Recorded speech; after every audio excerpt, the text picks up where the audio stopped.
महाराष्ट्रातल्या तमाम जनतेला आता सध्या बिचुकले एवढेसे का होईना ते बरे होते असं म्हणायची वेळ आलेली आहे. कारण बिचुकले पार्ट 2 आता सध्या जन्माला आलेला आहे. तो म्हणजे महेश मोटे. या माणसाने विमानामध्ये शी करून आणि त्याचं चित्रीकरण करून एक वेगळाच धुमाकूळ घातलेला होता. आणि त्यानंतर याला आता रिसेंटली बिग बॉस मराठीकडून बोलवणं आलं होतं. मग यायचं जायचं तिकीट दिलं नाही, तिथं चहा पिला, थोडासा वेळ वाया घालवला म्हणे माझा, आणि मला घेतलं पण नाही, असं एकंदरीत याचं म्हणणं आहे. बिग बॉस मराठीवरती मी केस करतोय. केस याच्यासाठी नाही करत की त्यांनी मला घेतलं नाही, केस याच्यासाठी करतोय की मला 20 ऑक्टोबरला त्यांनी मेल केला की मुंबईमध्ये मीटिंग आहे, मुंबईमधल्या बांद्रापूर कॉम्प्लेक्स मध्ये. मित्रांनो, मी 27 तारखेला मीटिंगला गेलो. त्याच्यानंतर 2 ते 2.5 तास मीटिंग झाली. नाही मला जायचं 1 रुपया खर्च दिला, ना कुठलं तिथं जेवण दिलं.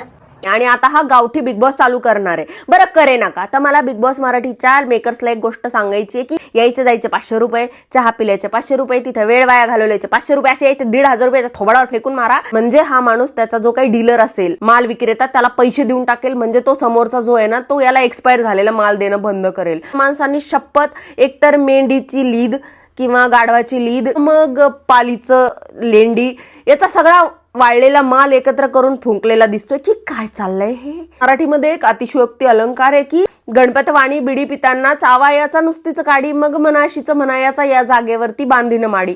तसं या माणसाने मनातच एका स्त्री सोबत लग्न केलंय. एका स्त्रीला त्यांनी मनातच बायको मानलंय. तुम्हाला मानलेली बहीण, मानलेला भाऊ, मानलेले आई वडील इथपर्यंत माहिती असेल, पण या माणसाने मानलेली बायको हा कॉन्सेप्ट आणलेला आहे मार्केटमध्ये आणि हा तिच्यासोबत राहतोय. तर मला काय म्हणायचंय, तुम्हाला जर बिग बॉस मराठीमध्ये नाही घेतलं तर कशाला एवढे दुःखी होताय? असं समजा ना मनामध्येच की मला बिग बॉस मराठीवाल्यांनी घेतलं, मी टास्क केले आणि मी मनातच जिंकलो, असं समजायचं. त्याला काय होतंय? तुम्ही विमानामध्ये शी केल्याचं जे काही एकदम मोठा पराक्रम केला होता त्याचं चित्रीकरण करून, त्यानंतर त्या लोकांना असं वाटलं असेल की हा माणूस जर इथं आल्यानंतर जर असा दरवाजा उघडा ठेवून शी करत असेल तर आपलं अवघड होईल, म्हणून त्यांनी तुम्हाला घेतलेलं नाहीये असं मला वाटतं. तेव्हा त्यांना समजलं की हा पोरगा कंटेस्टंट लेवलचा नसून हा पोरगा बिग बॉस होस्ट करायच्या लेवलचा आहे. सलमान खान सर होस्ट करतात, रितेश देशमुख साहेब होस्ट करतात.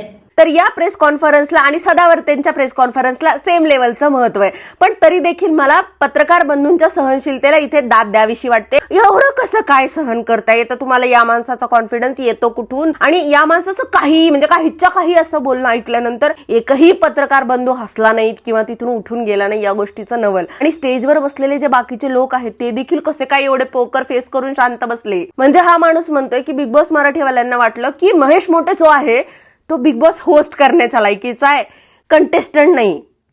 मी तुम्हाला सांगू का, एक वेळेस मी बिचुकलेंना पंतप्रधान झालेलं बघू शकते, पण या माणसाला होस्ट झालेलं नाही. म्हणजे बिचुकलेंची किंमत कळते काय की तिच्या विना आता मला आता बिचुकले विना आम्हाला आता करमत नाही. Bichukale come back.